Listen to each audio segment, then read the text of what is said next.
안녕하세요. 이강준입니다.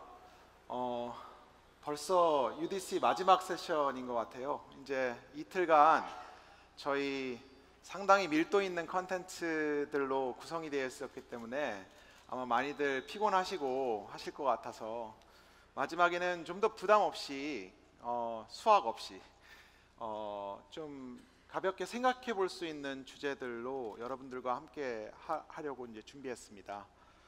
제가 말씀드린 주제들은 사실은 정답이 없는 내용들이에요. 다분히 주관적일 수 있는 내용들이고, 그렇지만 여기 계신 많은 분들한테 연관이 될 수 있는 렐리번트한 그런 얘기일 수 있습니다. 그래서 제가 화두를 던지고 여러분들과 같이 한번 생각해보고, 그리고 그런 것들에 대한 답을 같이 한번 찾아보는 그런 세션이 됐으면 좋겠다라는 바람이 있습니다. 우선 두나무 앤 파트너스의 소개부터 먼저 드리고자 합니다. 두나무 앤 파트너스는 저희 송치영 의장님께서 두나무를 설립하시고, 원래 비전이 이제 나무가 두 개잖아요. 그래서 하나가 테크놀로지 기술이고요, 또 하나가 이제 파이낸셜 서비스, 이 금융의 서비스에 대한 부분이었습니다. 그래서 이 두 가지가 결합되는 접점에서 뭔가 사람들에게 기존에 없던 서비스들을 제공할 수 있지 않을까라는 관점에서 회사를 통해서 그런 서비스들을 이제 만들어 가고 계시는 중이었고요. 그것의 첫 번째가 카카오스탁인 거고, 두 번째가 이제 업비트라는 크립토 거래소가 되는 것이죠. 근데 그렇게 하다 보니까 저희가 어쩌면은 이코시스템을 함께 빌드하는 것이 송치영 회장님의 비전을 달성하는 데 있어서 훨씬 더 효과적이고 시간도 절약할 수 있는 방법이 될 수 있겠다라는 착안에서 저희가 이제 투자암을 만들게 됐습니다. 두나무 앤 파트너스는 그래서 올해 초에 설립이 되었고요. 제가 소개드렸던 두나무의 카카오스탁 업비트뿐만이 아니라 저희의 여러 관계사들이 있습니다. 그래서 두나무 투자 일임이라는 카카오스탁 쪽에서 훨씬 더 좋은 프로덕트를 소개할 수 있는 자산 운용 사이드의 관계사가 있고요. 그 다음에 이제 저희가 생태계를 발전시키기 위해서 오늘 소개를 이미 들으셨습니다만 루니버스 플랫폼을 만들고 있는 람다 256이라는 그런 저희 연구소 조직도 있는 것이고요. 저희 두나무 앤 파트너스는 투자를 통해서 저희와 함께하는 생태계에 자원도 공급하고 같이 시너지도 만들어 갈 수 있는 그런 취지를 가지고 있습니다. 저희 팀은 이제 현재는 인베스트먼트 프로페셔널이 3명이고요. 저를 포함해서 박성혁 박사 그리고 박단 애널리스트 이렇게 3명으로 구성이 되어 있고, 그 다음에 저희 이제 미들 오피스, 백 오피스 포함해서 지금 한 5분 정도 함께 하시고 계십니다. 앞으로도 이제 좋은 분들을 함께 모시고자 하는데, 그 맥락이 어디에 있냐면은 다들 그래도 조금 사업에 대해서 사업의 본질이 무엇인지 단순히 그냥 투자 혹은 금융 이런 쪽만 이해하는 것이 아니라 사업을 빌드한다는 게 무슨 뜻인지에 대해서 이해하시는 분들과 함께 하고자 합니다. 그것은 제가 나중에 말씀드릴 저희 인베스트먼트 투자 철학과도 관련이 있는데요. 그래서 소개를 드리자면은 저도 소프트뱅크에서 투자를 10년 넘게 했습니다만 사실 두나무에 조인하기 전에 있었던 팀온에서 여행 사업을 하면서 많은 분들께 서비스를 제공한다는 것, 그리고 그걸 통해서 가치를 창출한다는 것이 무엇인지, 수백 명의 함께하는 크로스 펑셔널한 팀을 매니지한다는 게 어떤 뜻인지, 그분들의 힘을 하나로 모은다는 게 얼마나 가치 있고 의미 있는 일인지, 이런 것들을 깨달을 수가 있었습니다. 마찬가지로 저희 박성혁 박사도, 벤처 파트너께서도 레코벨이라는 회사를 아마 들어보신 분들이 있을 텐데, 우리나라에서 데이터 관련된 애널리틱스를 가장 잘하는 팀으로 알려져 있습니다. 그래서 추천 엔진, 그 다음에 검색 최적화 등등의 서비스를 제공하는 서비스를 창업부터 시작해서 최근 한 5, 6년간 서비스를 굉장히 내실 있게 발전시켜 오신 분입니다. 그리고 박단 애널리스트도 팀원에서 첫 번째 커리어를 쌓았고요. 그래서 본인이 직접 크로스 보더 커머스에 대해서 기획해서 실제 론칭하는 과정을 겪어보기도 했고, 그 밖에 다른 마트라든지 다른 서비스들도 경험해봤던 그런 이력을 갖고 있습니다. 저희가 앞으로 아마 추가적으로 모시게 될 인베스트먼트 프로페셔널도 그냥 단순히 숫자 엑셀 스프레드시트를 만지는 분들이라기보다는 이런 어떤 사업에 대한 깊은 이해, 그리고 앙트프레너들이 어떤 고민들을 하시고 계신지에 대한 이해, 이런 것들을 공감을 함께 할 수 있는 분들로 그렇게 모시고자 생각하고 있습니다.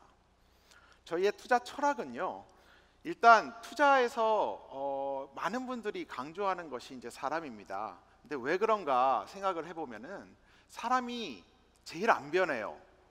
투자에서 고려해야 될 것들이 많이 있는데 시장도 있고, 그 다음에 사실 투자라는 것은 기본적으로 밸류에이션에서 무관할 수가 없습니다. 그래서 우리가 얼마에 투자를 하고 나중에 어떻게 회수를 할 수 있을지에 대한 고민도 분명히 하게끔 되어 있습니다. 근데 그런 것들은 모두 다 컨트롤하기 어려운 변수일 수 있어요.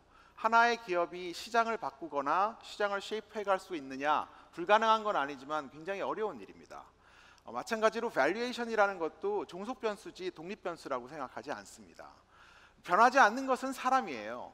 시장도 변할 수 있고 자본 시장도 변할 수 있지만 그것의 환경에 따라서 우리 고객 또 다른 이해관계자들이 원하는 것들을 만들어낼 수 있는 것은 창업자의 온전한 능력이고 그리고 커미트먼트라고 생각합니다. 그렇기 때문에 그 레벨을 게이지하는 것이 저희로서는 굉장히 중요하고, 그런 분들을 어떻게 하면은 그 비전을 달성하는 과정에서 저희가 도움을 줄 수 있을까라는 것을 고민하는 것이 투자자의 몫이라고 생각합니다. 그래서 저희는 거기에 충실하고자 하고요. 두 번째는 사실 저희는 디스럽티브한 아이디어를 좋아합니다. 그 이유는 다음과 같습니다. 만약에 일반적인 게임이라면 기존의 자원을 많이 갖고 있는 인컴번트들, 즉 기존의 시장에서 이미 1위 사업자, 2위 사업자를 하고 있는 분들을 이기기가 정규전으로는 쉽지가 않습니다. 저는 어쩌면은 스타트업의 전쟁을 게릴라전이라고 생각을 해요. 게릴라전에서 이기기 위해서는 조금 더 독특한 환경적인 그 도움이 필요하다고 생각을 합니다. 그래서 예를 들면 과거에는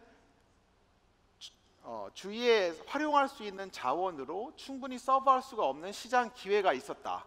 그런데 어떤 기술이 발전을 하고 그 다음에 어떤 시장적인 규제적인 요인 때문에 새로운 환경이 조성이 되어서 과거에는 불가능하던 것들이 이제 충분히 가능한 시장이 되었다. 이런 것들은 굉장히 스타트업 입장에서 해볼 만한 경쟁이라고 생각을 합니다. 두 번째는 예를 들면 기존에는 코스트 스트럭처 상으로 상당히 비용적으로 사람들도 이렇게 필요하고 또 자본도 이렇게 필요하고 했던 것들이 어떤 환경적인 변화 때문에 이제 더 이상 필요 없게 훨씬 더 린하게 우리가 할 수 있다. 예컨대 옛날에는 서버가 꼭 필요했는데 지금은 클라우드만 활용해도 된다. 이런 상황이 되었을 때 옛날에는 오피스를 빌려야 됐는데 지금은 공유 오피스에서 시작해도 된다. 초기 투자 비용이 굉장히 낮아짐으로 해서 기존에 가능하지 않았던 환경이 이제 가능해지게 되는 이런 상황에서의 기회들을 저희는 굉장히 좋게 보고 있어요. 그래서 디스럽티브한 아이디어들, 세상을 바꿀 수 있는 아이디어들, 이런 것들을 추구하는 분들과 함께 하고자 합니다. 세 번째로 말씀드리고 싶은 것은 산업을 규정한다는 게 점점 저는 어려워지고 있다고 생각합니다. 저희는 어디에 포커스하고 있습니다라는 말씀을 드리는 게 저도 편하고 좋고, 실제 저희는 블록체인과 핀테크에 기본적으로 저희 코어 비즈니스가 있고 저희는 그 가능성을 매우 높게 평가하기 때문에 앞으로도 그쪽에 포커스를 할 거예요. 그런데 핀텍의 정의가 무엇이냐, 블록체인이 활용될 수 있는 산업의 정의가 무엇이냐, 그 스코프가 얼마나 되느냐라는 것을 한마디로 깔끔하게 정리하기가 굉장히 어렵습니다. 예를 들면 블록체인 같으면은 블록체인이 활용될 수 있는 후방 산업은 저는 굉장히 무궁무진하다고 생각을 하거든요.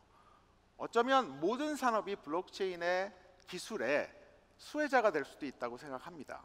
그래서 그렇게 됐을 때 그러면은 블록체인에 투자한다는 것은 거의 모든 산업에 투자할 수 있는 것이 아니냐라는 얘기도 충분히 가능한 것이라고 생각합니다. 그리고 그런 산업들이 컨버지 되고 또 다시 다이버지 되고 이렇게 산업이 계속해서 생물처럼 진화하고 있기 때문에 저희는 그 가능성을 다 열어놓고 좀 탄력적으로 생각하고 싶습니다. 이 세 가지 생각을 갖고 앙트레프너들, 우리 창업자분들을 뵙고 같이 할 수 있는 기회들을 모색하고자 합니다. 투자에 대해서 말씀드리겠습니다. 투자에 대해서 말씀드릴 때 제가 어떻게 생각을 정리해 볼까 하다가 가장 좋은 게 이제 유추라고 생각을 했습니다. 그래서 저는 우리 블록체인이 2000년대, 제가 2000년은 이제 대학을 졸업하고 취직을 해서 인터넷 산업에 있었던 때였거든요. 그래서 1990년대 말과 2000년대 초에 일어났던 일들이 생생하게 기억이 납니다. 그래서 그때 애널로지를 한번 여러분들과 나눠보고자 했습니다. 지금 이 차트가 어떤 한 기업의 주가를 보여주고 있는 차트입니다. 그리고 제가 이런 차트를 여러 개를 여러분들과 공유를 드릴 텐데요. 각각에 대해서 이 기업이 어떤 기업일까를 상상해 보시는 것도 뭐 오후 세션 피곤하시니까 재미있을 것 같고, 근데 더 중요한 것은 이 기업들의 공통점이 무엇일까라는 것을 한번 생각해 보시는 것도 의미가 있을 것 같아요. 이 기업은 2000년대에 상당히 많이 스파이크가 있었다가 2000년에서 2001년 소위 IT 버블이 꺼지는 그 버블 버스트 시점에 가격이 반 이하로 이제 꺾였다가 한참 개걸음을 합니다. 물론 당연히 생물이기 때문에 업스 앤 다운스가 있지만 그 밴드는 그렇게 크지 않습니다. 그러다가 이제 2014년부터 다시 테이크오프를 시작해서 전고점을 뚫고 훨씬 더 발전을 한 사례입니다. 혹시 어떤 기업일지 맞춰주실 분 있으실까요? 네, 이 기업은 마이크로소프트입니다. 마이크로소프트는 사실은 버블과 상관없이 이때도 충분히 소위 영업 현금 흐름이 좋았던 회사였습니다. 매우 우량주였죠. 그런데 어찌됐건 시장은 IT 버블이라는 것을 충분히 인지하고 IT와 관련된 모든 기업에 엄청난 프리미엄을 부여하기 시작합니다. 그래서 우량 기업이었지만 훨씬 더 주가는 먼저 갔고 그것이 코렉트 되는 과정을 거쳤고 한참 동안 유지되다가 무엇이 그럼 다시 테이크오프하게 만들었는지 한번 보시죠. 무엇이었을까요? 뭐 여러 가지 얘기가 있을 수 있지만 어떤 사람은 스티브 발머가 잘렸기 때문이다. 어떤 분들은 뭐 마이크로소프트가 드디어 클라우드를 인식하고 이제 애저 서비스를 비롯한 클라우드 쪽으로 진출했기 때문이다. 여러 가지 말씀이 있으세요. 솔직히 뭐가 정확하게 그 이유일지 핀포인팅하기는 어렵습니다. 아마 그런 것들의 컨비네이션일 수도 있죠. 분명한 것은 2014년 이후에 사실 마이크로소프트의 매출 구성이라든지 이익의 컨트리뷰션이 달라졌다는 것입니다. 아까 말씀드렸던 그런 이유입니다. 그런 것들을 시장을 반영을 했죠. 두 번째 슬라이드를 보겠습니다. 이 기업은 2000년도 스파이크가 있었긴 있었지만 그렇게 크지는 않았고 그 다음에 두 번째 스파이크가 있었다가 다시 코렉트가 됩니다. 그러다가 다시 이제 우상향 그래프를 그리기 시작하죠. 이 기업이 뭘지 혹시 생각해 보십시오. 10초 동안만. 아이디어 있으신 분? 네, 이베이입니다. 이베이라는 회사도 역시 그때에 충분히 1차 버블 버스트 때 충분히 영업 현금 이익을 흐름을 내던 그런 회사였습니다. 우량주였습니다. 그러다가 어찌됐건 시장이 아까처럼 프리미엄을 더 반영해서 버블 버스트를 겪기는 했지만 그래도 그 폭이 크지 않았고 충분히 솔리드하게 가다가 2004년에 겪었던 것은 페이팔이 플랫폼으로서의 가치를 인정받기 시작하면서 올라갔고, 그러다가 다시 상당히 슬로우해졌죠. 별다른 게 없었거든요. 그러면서 2010년 이후에 이제 다시 성장을 시작합니다. 그것이 글로벌 익스펜션이었던, 아니면 이베이의 페이팔을 이제 스핀오프한 거였던, 뭐가 됐건 정확하게 이유는 잘 모르겠지만 핀포인팅하기 어렵지만 이 회사도 제 생각에는 분명히 시장과 비즈니스의 서브스턴스 간에 정확하게 싱크업 되는 것은 아니고, 그러나 장기적으로 봤을 때는 싱크업 되는 과정을 겪는다는 것을 알 수가 있습니다. 이 회사는 조금 더 드래스틱합니다. 1999년 버블이 피크를 달리던 시점에 상장이 됐던 것 같으네요. 전 두 케이스와는 다릅니다. 그러다가 엄청나게 지금 가격 조정이 일어납니다. $1,000에서 주당, 그것이 거의 가치가 없는 수준으로 지금 떨어졌다가 다시 이제 $1,000 이상으로 가면서 지금 2,000불까지 간 이런 회사입니다. 혹시 어딜지 아시겠어요? 부킹닷컴이라는, 사실은 프라이스라인 그룹입니다. 여행 쪽이죠. 이 회사는 사실은 예전에 여행은 다 온라인에서 이제 티켓팅이 일어날 것이다라는 생각들을 한때 한 적이 있습니다. 요즘은 그게 상식인지 아닌지 모르겠습니다만 예전엔 좀 더 과격한 생각이었던 건 분명합니다. 그래서 그 과격한 생각이 인정을 받을 때는 1,000불까지 갔던 주가가 꼭 그렇진 않은 것 같아라는 생각에 거의 가치가 없는 수준으로 떨어졌어요. 왜냐하면 이 회사는 이익을 못 냈거든요. 티켓을 파서 이익을 못 냈기 때문에 서브스턴스가 없다. 그래서 $0로 떨어졌다가 이제 다시 가치 상승을 이뤄냅니다. 상승의 주역은 부킹닷컴이라는 자회사입니다. 그래서 여기 부킹닷컴이라고 썼는데 호텔을 파는 그 브랜드가 이익을 내기 시작하면서 그 가치가 온전하게 발현돼서 굉장히 아름다운 차트를 그리는 그런 그림입니다.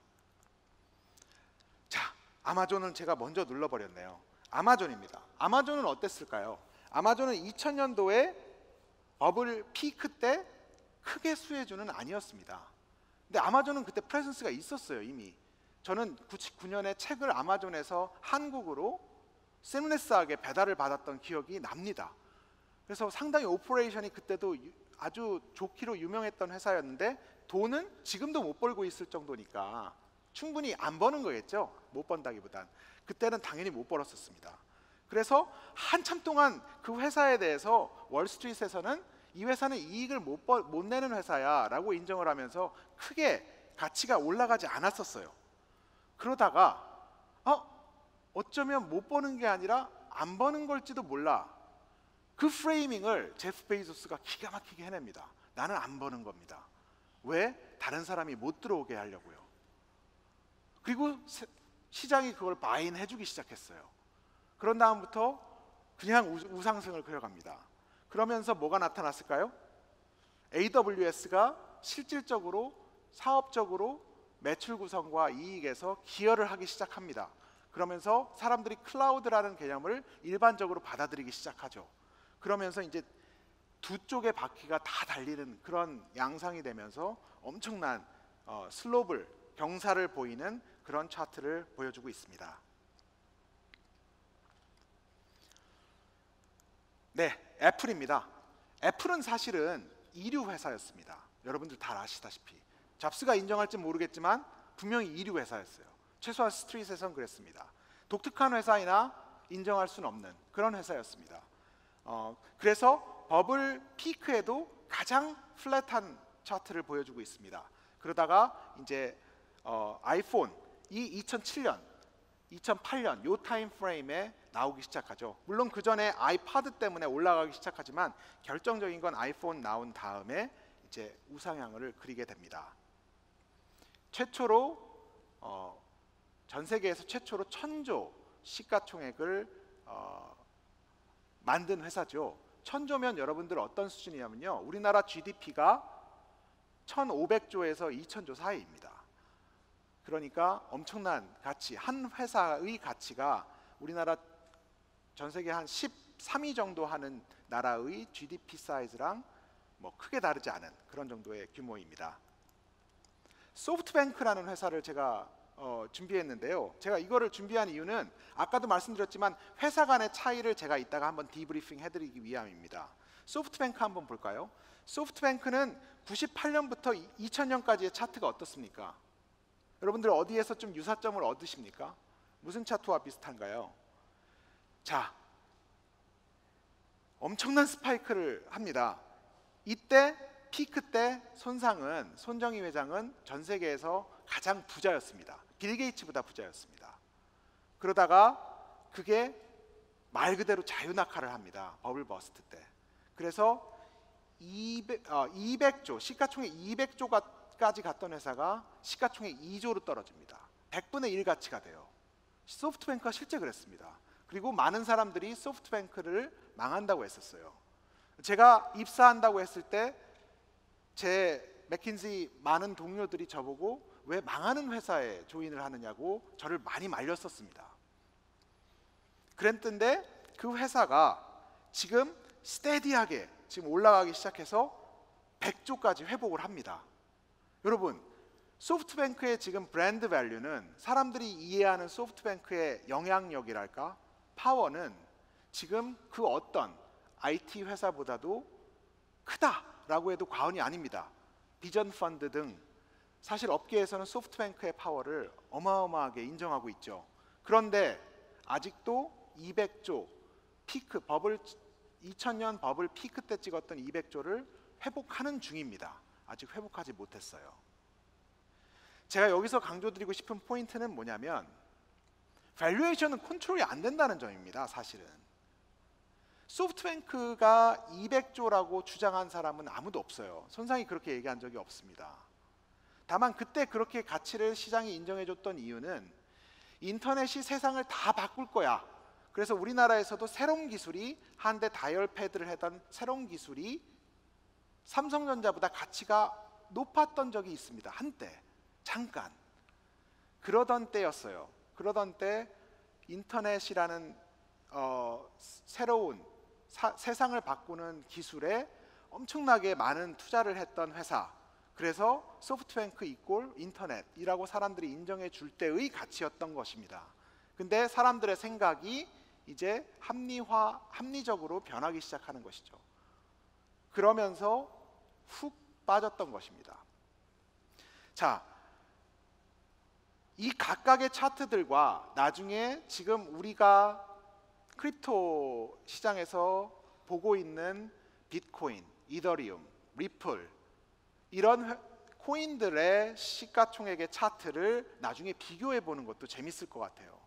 여러분들은 비트코인이 소프트뱅크랑 닮아 있다고 생각하십니까? 아니면 아마존이랑 닮아 있다고 생각하십니까? 아니면 애플이랑 닮아 있을까요? 이베이랑 닮아 있을까요? 마이크로소프트랑 닮아 있을까요? 한번 생각해 보시기 바랍니다. 미래는 모르는 것이죠. 그런데 이 회사들이 다 좋은 회사잖아요. 지금 봤을 때 분명한 것은 그 회사들의 창업자들은 분명 한 칼씩 하시는 분들이고 정말 비저너리고, 비전뿐만이 아니라 실행력이 어마어마하신 분들이고, 그런 것들을 오버타임 10년, 20년 동안에 증명하신 분들이라는 것은 분명합니다. 그래서 이 모든 회사들은 그 중간에 시장에 컨트롤할 수 없는 변수에 의해서 밸류에이션이 얼마나 플럭추에이션이 있었던 간에 지금은 다 굉장히 크고 가치가 높은 회사로 인정받고 있는 것이죠. 여러분들도 크립토를 보면서 그런 것들에 한번 투자를 하실 때, 혹은 사업을 만드시면서 프로젝트를 하시면서 생각해 보시는 것도 의미가 있지 않을까 싶습니다. 여러분들의 이런 어떤 중요한 이벤트, 마일스톤은 뭐가 될지도 한번 같이 디자인해 보시는 것도 마찬가지로 의미가 있을 거라고 생각합니다. 전 블록체인은 굉장히 중요한 이네이블러라고 생각합니다. 이네이블러. 마찬가지로 인터넷도 이네이블링 테크놀로지라고 생각을 합니다. 그래서 둘 간에 유사점이 많다고 생각을 했고, 그래서 제가 이런 애널로지를 드렸던 건데요. 인터넷의 이메일 프로토콜, HTTP 프로토콜, 월드 와이드 웹 프로토콜, 그렇죠? 그 다음에 HTML, 이런 모든 기술들이 나중에 그것이 아마존이 됐건 이베이가 됐건 소프트뱅크가 됐건 이런 서비스 프로바이더들의 가치를 가능케 했다라는 것은 이론의 여지가 없는 그런 얘기가 될 겁니다. 그리고 시장이 그런 것들에 대해서 어떤 가치, 즉 가능성을 부여하느냐에 따라서 밸류에이션은 업스 앤 다운스가 있을 수 있습니다.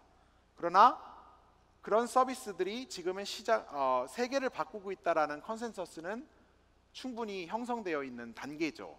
그래서 그거를 여러분들께서 뭐 작년에 유행했던 뭐 마가 이런 회사로 부르던 무슨 애크로니미로 부르던 그런 회사들이 시가총액이 지속적으로 상승하는 것들을 보실 수 있습니다. 그만큼 투자자들의 자신감이, 컨피던스가 거기에 많이 높아져 있는 상황입니다. 블록체인은 그거의 초기 단계예요. 여기에서 정말 블록체인이 인터넷만큼의 이네이블링 테크놀로지라면, 그래서 여기에 계신 많은 분들께서 실제 사람들이 사랑하고 쓸 수 있는, 그리고 시간을 투자하는 서비스들을 만들어낼 수 있다면 그 중에 일부분은 미국의 구글, 중국의 텐센트, 한국의 네이버, 카카오와 같은 그런 기업 가치, 그런 유저 밸류를 줄 수 있는 서비스로 성장할 수 있을 거라고 저는 믿어 의심치 않습니다. 저는 사실은 그런 쪽이고요. 그렇기 때문에 이쪽에 투자를 지금 적극적으로 진행하고 있고 앞으로도 그러려고 생각하고 있습니다. 자, 근데 타이밍이 중요해요, 여러분. 아까 그 차트 중에 저는 중요한 임플리케이션 중에 하나는 서비스가 빨리 사람들에게 소구될 수 있는 그런 것들은 비교적 금방 회복하는 모습을 보여줬고요. 가치에 있어서도 시장들도 그런 걸 인정하니까요. 근데 그것이 시간이 오래 걸렸던 소프트뱅크가 이제 그런데요. 물론 중간에 비즈니스가 많이 바뀌었습니다만 그런 회사들은 사실은 이 소위 가격의 트라우, 이 맡음을 오랫동안 겪는 것을 우리가 볼 수 있었습니다. 그러면 블록체인을 활용해서 가장 빨리 실생활에 적용될 수 있는 분야들은 어떤 것이 있을까? 저도 정답은 없습니다만 저는 다음과 같은 4가지 분야가 그런 분야가 아닐까 생각하고 있습니다. 우선 저는 소셜과 쉐어링부터 시작하려고 합니다. 소셜과 쉐어링은 기본적으로 플랫폼 비즈니스입니다. 플랫폼 비즈니스란 뜻은 그것이 성공하기 위해서는 여러 이해관계자의 바인이 필요하고 적극적인 기여 그리고 활용이 필요하다는 뜻이라고 저는 생각합니다.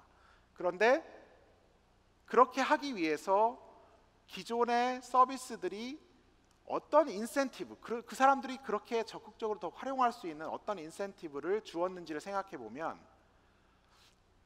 그리고 블록체인은 그것들을 어떻게 바꿀 수 있을까에 대해서 생각해 보면 다음과 같은 가설이 저는 가능하다고 믿습니다.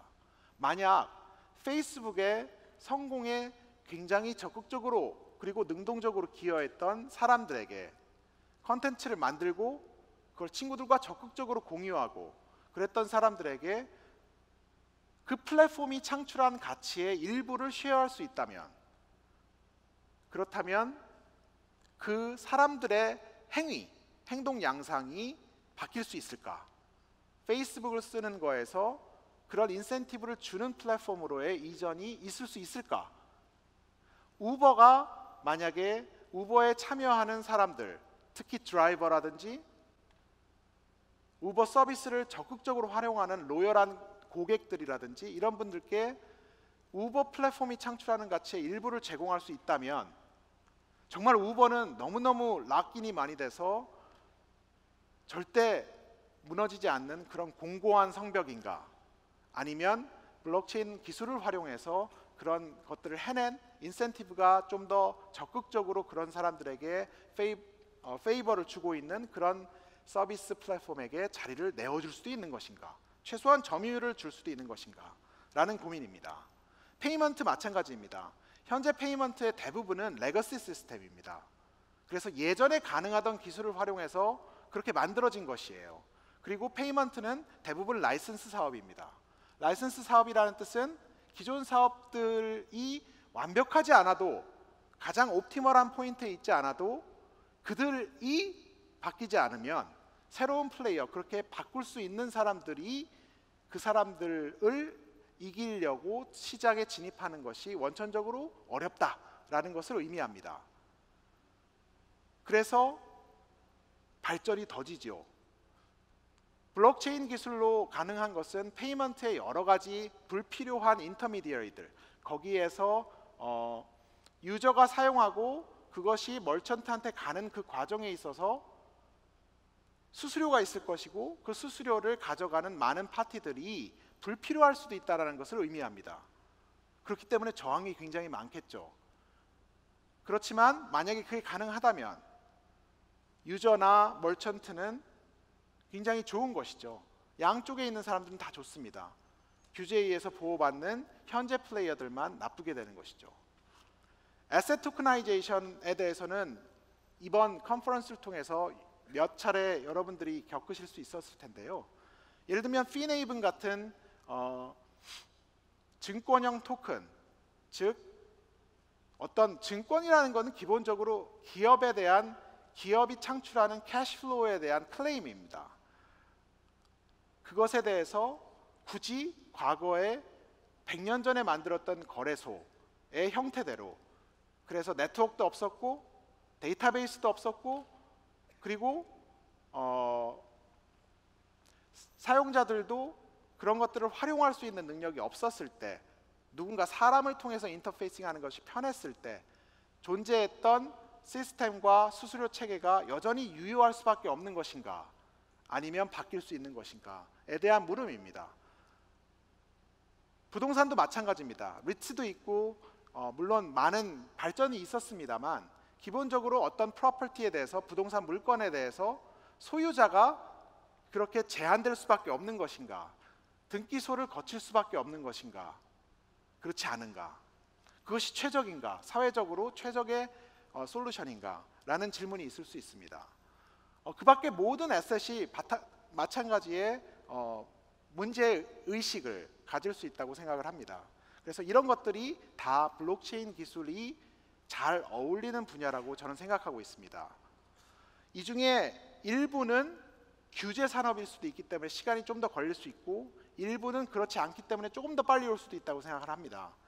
그래서 이런 기업들에 대한 관심이 많아요. 게임은 저는 그런 것들의 종합판이라고 생각합니다. 디지털 아이템. 사람들이 게임을 왜 하는가? 사람들과 사귀기 위해서도 있고, 내 자신의 능력을 뽐내기 위해서도 있고, 혹은 디지털 아이템을 획득해서 그 아이템이 돈이 된다고 생각하기 때문에 게임을 할 수도 있습니다. 그래서 이 모든 엘리멘트들이 같이 있다고 생각을 해요. 그래서 게임은 굉장히 주목해야 될 블록체인의 애플리케이션 에리어라고 저는 믿습니다. 그래서 저희는 그런 분야에 대한 염두를 두고 있으면서 블록체인 기술 그 자체, 언더라인 기술과 그런 분야에 대한 투자를 중점적으로 검토하고 있습니다. 프로토콜 레이어에서 저희가 투자한 것은 예를 들면 게임이라는 애플리케이션에서 그런 언더라인 기술이 될 수 있는 코드박스, 그리고 소셜 쉐어링 이코노미에서 언더라인 기술이 될 수 있는 TTC, 그리고 페이먼트에서 그런 언더라인 기술이 될 수 있는 테라, 그리고 애셋 토크나이제이션의 관점에서 미래 기술이 될 수 있는 덱스 관련된 올빗, 그리고 월릿과 관련된 루트1. 애플리케이션 에어리어에서는 각각의 분야에 맞게 저희가 또 투자를 하고 있습니다. 게임 쪽에 많이 노출이 돼 있기도 하고, 애셋 토크나이제이션에서 피네이븐에 투자하기도 했습니다. 소셜과 쉐어링, 그리고 페이먼트 사이드에서는 아직은 실제 우리가 투자할 만한 애플리케이션들이 발견되지는 않았습니다. 그리고 어쩌면 영원히 발견 안 될 수도 있다고 생각합니다. 무슨 뜻이냐? 기존 플레이어가 이걸 어답트할 수도 있다는 뜻이죠. 새로운 플레이어일 필요는 없습니다. 새로운 플레이어 관점에서는 유저의 비헤이비얼 패턴을 기존의 티몬에서 소비하던 사람들을 내가 블록체인을 활용했다고 잡아올 수 있겠느냐, 이커머스가 될 수 있겠느냐의 의문이 발생할 수 있습니다. 그래서 전 기존 플레이어가 이 역할을 할 수도 있다고 생각을 합니다.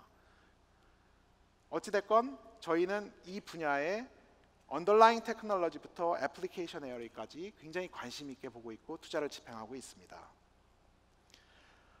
그리고 블록체인뿐만이 아니라 저희의 비전은 핀텍, 그 전반적인 곳에 걸쳐 있다고 말씀을 드렸기 때문에 그 관련해서 저희가 투자하고 있는 것이 멀천트 사이드에서의 데이터 통합에 관심이 있고, 그걸 통해서 실제 고객뿐만 아니라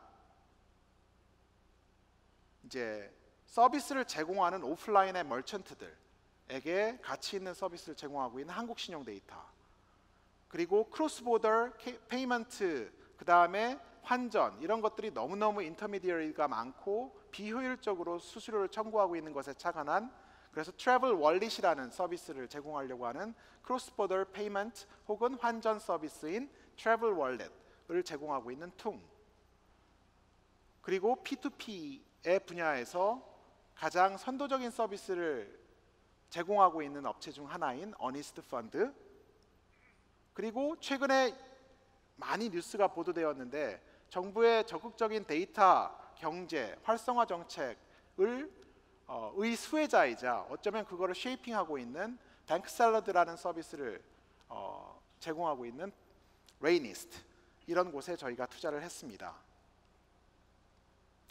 여러분들과 함께 생각해 보고 싶은 주제입니다. 길지 않습니다. 6개의 질문으로 구성되어 있습니다. 그것으로 같이 생각해 보면서 제 세션을 마무리할까 합니다. 왜 블록체인일까요? 그리고 왜 지금 블록체인일까요? 이것을 연역적으로 생각하는 건 전 상당히 어려운 얘기라고 생각을 합니다. 블록체인 기술이 다른 기술에 비해서 훨씬 더 뛰어나고 기회를 많이 제공하기 때문에 그럴 수도 있습니다. 근데 그런 아르규먼트는 제 능력으로는 쉽지 않은 아르규먼트인 것 같습니다. 근데 분명한 것은 사람들의 비헤이비어럴 패턴이나 믿음 혹은 인식을 바꾸거나 만들어내는 것은 쉽지 않습니다. 근데 다행히도 블록체인이라는 것은 그런 믿음이나 인식의 전환이 상당히 많이 이루어진 분야 중에 하나입니다. 그 대표적인 증거가 블록체인에 많은 돈이, 자원이 투자되고 있습니다. 어찌 보면 인터넷이 맨 처음에 나왔을 때 미국 벤처 캐피털을 통해서 수십조의 자원이 투자되던 그 양상을 떠올리게 할 정도로 많은 자원들이 블록체인에 지금 투자가 되고 있습니다. 전 세계적으로요. 그리고 그보다 더 중요한 것은 많은 인재들이 블록체인 산업에 뛰어들고 있습니다. 많은 분들이 그런 말씀을 하세요. 요즘 다른 데에서 인재 구하기가 어렵다고. 어디 갔는가 보면은 다 블록체인을 하고 있다는 말씀들을, 좀 과장이 있을 수도 있겠습니다만 하시는 분들이 꽤 있습니다. 인재와 자원, 이것은 어떤 한 산업이 세상을 바꾸는데 들어가는 절대적인 시간, 이 시간을 견뎌낼 수 있는 힘이 됩니다. 실제 인터넷에서도 그런 일들이 있었고요. 모바일에서도 여러분들 지금은 우리가 너무 당연하게 생각하지만 모바일 혁명이 일어났을 때 그때도 역시 그런 절대적인 시간이 필요했다는 것을 우리는 경험을 통해서 알 수 있습니다. 이런 환경에서 이런 것들을 억지로 만들려고 해도 잘 만들어지지 않는데, 이런 것들이 이미 조성된 곳에서 이 기술이 가지고 있는 펀더멘털한 애플리케이션 에리아들을 하나씩 하나씩 기술의 장점을 활용해서 풀어가보는 그런 것들은 여러분들께서 확률적으로 내가 컨트롤할 수 있는 것들만 잘하면 컨트롤할 수 없는 것들이 이미 갖춰졌기 때문에 어느 정도 쉬운, 해볼 만한 게임이 된다는 측면에서 지금 충분히 의미가 있는 시의적인 그런 시도라고 저는 생각을 하는 것입니다. 두 번째, 지금 이제 블록체인에 대해서 많이 비판되고 있는 것들의 하나가 아직 사람들이 쓰고 있는 서비스가 없지 않느냐, 검증된 서비스가 없지 않느냐, 이 중에서 5년 후에도 성공이라고 생각해 볼 만한 그런 서비스가, 기술이 무엇이 있겠느냐라는 비판입니다. 지금 보면 그렇게 보이실 수가 있어요. 그리고 실제 거래소에서 차트를 보면 더더욱 그렇게 생각하실 수가 있습니다. 가격 차트요. 그런데 여러분들 제가 아까 보여드렸던 차트에서 보시겠지만은 어찌 보면 그런 것들은 필연적인 노이즈일 수도 있고 필연적인 사람들의 기대의 적응일 수도 있습니다. 어떤 디스럽티브한 기술이 나왔을 때, 서비스가 나왔을 때 그 서비스가 어느 정도가 적당하겠느냐, 밸류가 라는 것을 알기는 굉장히 어렵습니다.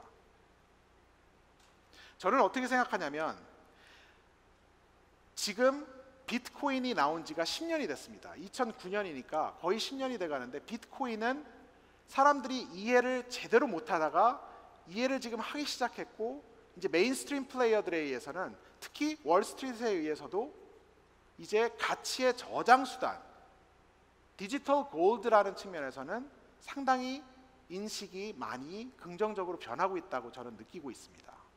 10년이 걸렸어요. 물론 사토시가 원했던 교환 수단, 교환의 매개 수단으로서는 아니겠지만 가치의 저장 수단으로서는 상당히 이제 자리를 잡아가고 있다. 이더리움이 꿈꿨던 어떤 앱 이코시스템, D앱의 이코시스템에 대해서도 지금 한 4년, 그렇죠? 정도가 흐른 셈입니다. 3, 4년 정도가. 조금 더 절대적인 시간이 흘렀을 때 이것이 어떻게 이해가 될 것인가. 전 시도 자체는 굉장히 의미가 있는 시도라고 생각하고 어쩌면 가치의 저장 수단인 비트코인보다도 훨씬 더 큰 밸류를 클레임할 수 있는 시도라고 생각합니다. 그런데 그것이 누가 수혜자가 될 것이냐, 이더리움이 될 것이냐, 이오스가 될 것이냐, 아니면 지금은 아직 알려지지 않은 앞으로 나올 프로토콜이 될 것이냐, 전 잘 모르겠어요. 분명한 것은 시간이 지난 다음에 우리가 그런 것들을 합리화하고 있을 거라는 것만은 분명합니다.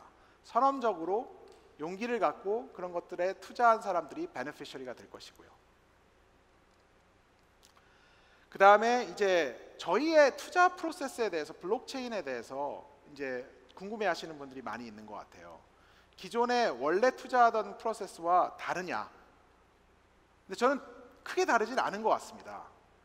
기본적으로 시장의 가능성을 믿어야 되고 팀의 자질에 대해서 확신이 있어야 되고 그 다음에 밸류에이션이 make sense 해야 됩니다.